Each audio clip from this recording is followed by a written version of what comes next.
I didn't know I was going to be a speaker today, but I had asked to be one of the speakers because he's already had the speakers picked out. But I'll read this to you.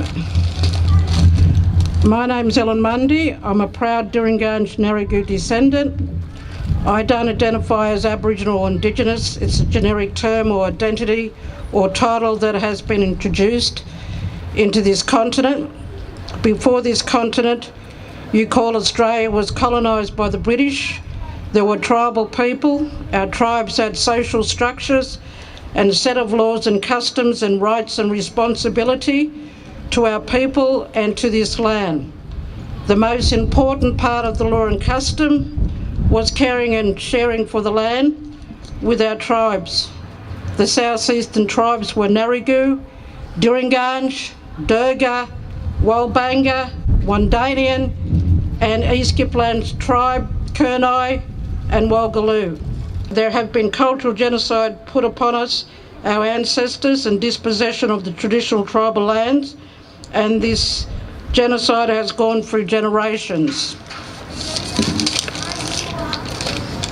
The Ngarigo Djiringanj descendants of these tribal apical ancestors, we still have survived some of the past injustices, the power struggle and the genocide that were put upon our mothers, fathers, grandmothers, grandfathers, great-grandmothers and great-grandfathers.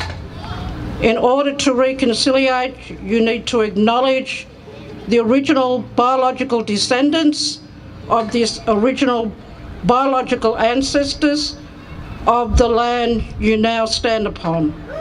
In order to reconciliate, we need to acknowledge the history in our local area, the past, the present. We need to acknowledge the bad history as well as the good history. Employment in the community, there needs to be employment for our youth. The local government needs to do more to help us.